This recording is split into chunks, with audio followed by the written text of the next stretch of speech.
Je vous ai toujours dit sur cette chaîne, je vais être cru, je vais choquer. Euh, Aujourd'hui, je vais vous parler de tous ceux qui sont tout le temps en train d'accuser l'Occident de supporter le Cameroun, de se plaindre, comme quoi l'Occident supporte le RDPC, le régime RDPC. J'ai beaucoup réfléchi là-dessus et aujourd'hui, j'ai le courage de vous partager cette pensée-là. Et j'aimerais quand même avoir votre avis parce que c'est un échange entre nous. Ce qui est fascinant, c'est que cette croyance que nous avons du support ou que nous critiquons, disons, des puissances occidentales sur les régimes qui nous torturent, qui nous martyrisent, n'est pas propre au Cameroun et à l'Afrique francophone. En fait, vous allez toujours la trouver dans tous les pays sous-développés ou des pays fortement croyants, que ce soit les croyances religieuses, culturelles, traditionnelles. En fait, ce sont des pays qui ont tendance, à cause de cette pauvreté euh, premièrement physique, c'est-à-dire il y a le vide dans les poches, et moral, ce sont des pays qui ont tendance à ramener tout au niveau de l'émotif et de la relation humaine. L'aîné a dit ça, donc parce que c'est l'aîné, ça doit être vrai, il faut respecter les aînés. Alors que le même aîné pose des actes répréhensibles et immoraux. Vous allez voir ça dans tous les pays, incluant les États-Unis. Parce que ces pays peuvent être riches en termes de PIB ou d'argent, comme les pays occidentaux, mais ils sont pauvres moralement. Hein, au Cameroun, ouais, cet homme influent a dit en public que je suis son ami, il m'a serré la main, donc on doit être amis, hein, alors qu'il ne vous a jamais invité chez lui, ni dans sa famille. Oh, lui, il dit que vraiment, il aime les Noirs, mais il ne veut pas que sa fille épouse un Noir. On a pris une photo ensemble, on boit la bière au bar, tous les vendredis, on discute. Ah, c'est mon ami. Je ne connais même pas le nom de ses enfants, mais je dis partout que c'est mon ami. Comme on bavarde tout le temps au bar. Donc, ce type de réflexion que je qualifie de primaire est vraiment propre à tous les pays sous-développés mentalement, moralement, incluant l'Occident, comme je vous l'explique. C'est pour ça que les pays occidentaux se retrouvent dans la situation où ils sont. C'est parce qu'il y a eu un appauvrissement collectif mental. Mais c'est très important. Ça, c'est une autre vidéo que je vous prépare. Et vous allez la trouver, je suis persuadé, très pertinente. Donc les Africains ont tendance à regarder les relations entre les pays africains et les puissances étrangères sous le prisme de la relation amicale, sous le prisme d'une forme d'humanisme, de l'humain. Hein. On doit respecter l'humain, nous sommes égaux.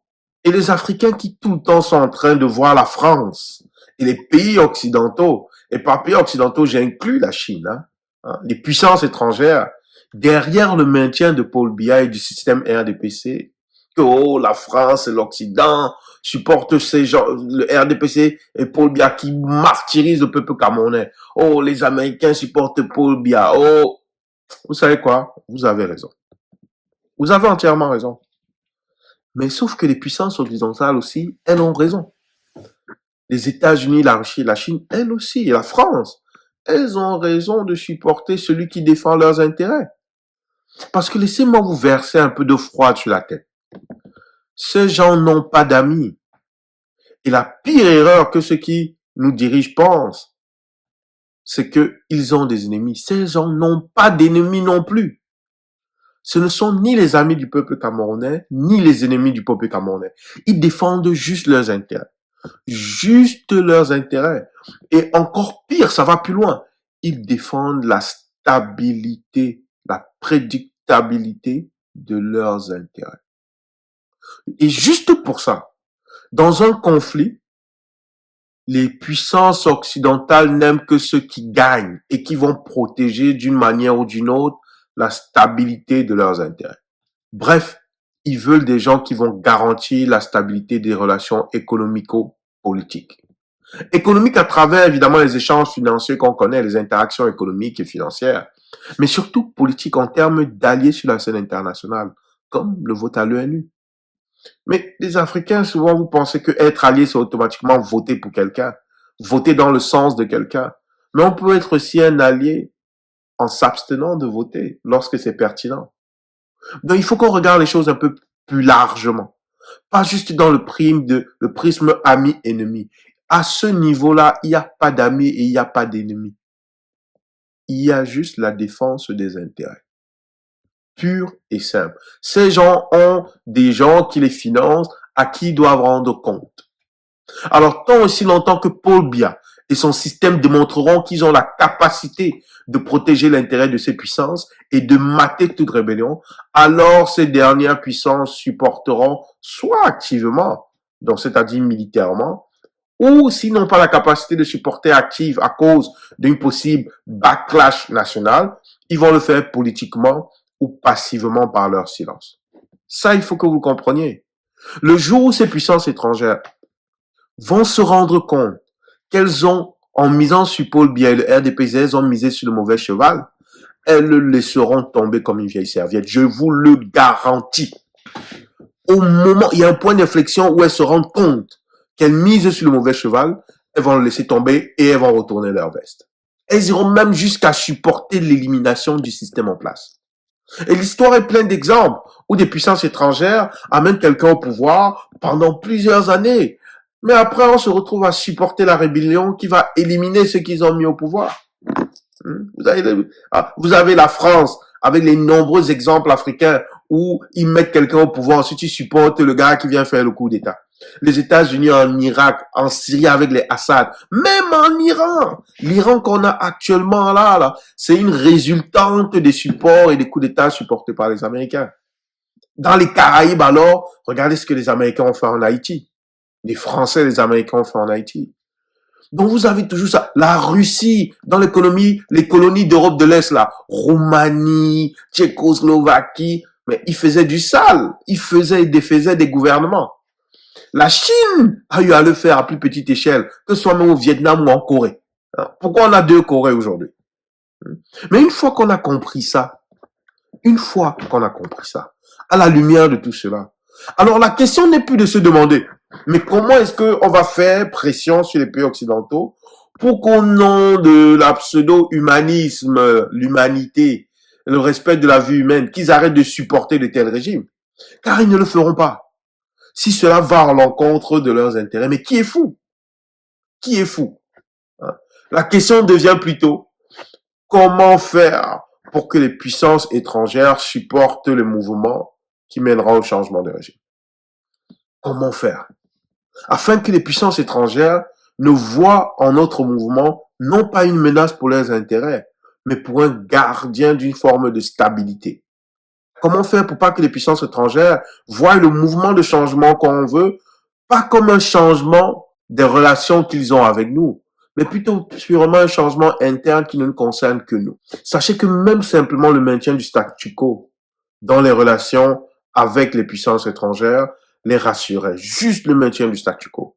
Elles fermeront les yeux sur ce qui va se passer. Et mes nombreuses réflexions m'ont mené à une réponse qui ne va pas vous plaire. Elle va être bestiale et plutôt animale, mais hautement naturelle. C'est de démontrer en fait à l'Occident qu'ils misent sur le mauvais cheval en supportant le régime Biya. Et qu'en gardant leur position, ils perdraient leur mise à coup sûr. En fait, c'est de démontrer que notre mouvement est plus puissant que le régime actuel. Alors, comment le faire? Tout est dans cette question. Comment dominer ce régime par la force?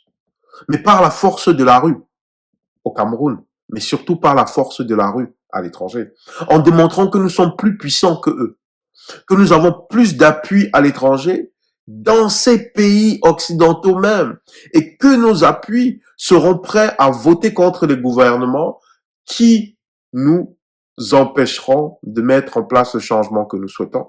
Et là, ces puissances lèveront les yeux.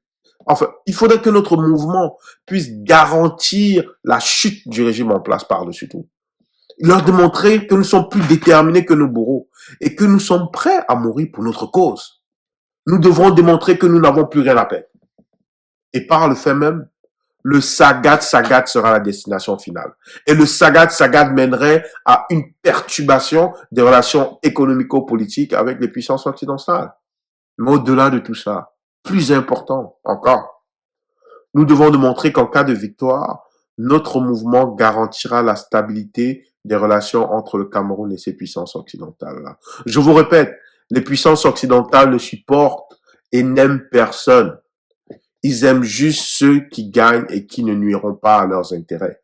Alors, si le peuple camerounais se soulève massivement au Cameroun et que sa diaspora marche massivement dans les rues des puissances occidentales, lorsque ces puissances arriveront à l'évidence que le poulain Paul Biya sortira perdant de la confrontation face au peuple, ces puissances lâcheront Paul Biya et le RDPC. Et vous allez les voir commencer à recevoir les membres de l'opposition qui mènent la danse, en fait, dans le MRC et autres. Tant et aussi longtemps que le peuple camerounais ne démontrera pas qu'il a la plus grande probabilité de gagner dans un conflit avec le gouvernement RDPC, le régime RDPC, et de conquérir le pouvoir, les puissances occidentales vont continuer à soutenir ceux qui ont la plus grande probabilité de gagner et de maintenir le pouvoir. C'est aussi simple que ça. Il n'y a pas de cousins, de frères, d'amis, de waouh, comment un peuple peut souffrir comme ça. À ce niveau du game, l'humanisme est à géométrie variable et est fortement instrumentalisé. Alors ne comptez pas sur ça. Il n'y a pas de charité. Les gouvernements occidentaux supportent ceux qui gagnent et ne menacent pas la stabilité de leur échange. Et nous, pour gagner, nous devrons montrer que nous sommes une force supérieure à celle qui est au pouvoir en ce moment au Cameroun. Nous devons devenir l'évidence que nous sommes l'acteur incontournable avec qui ces puissances occidentales doivent dealer. Et là, vous les verrez supporter notre mouvement.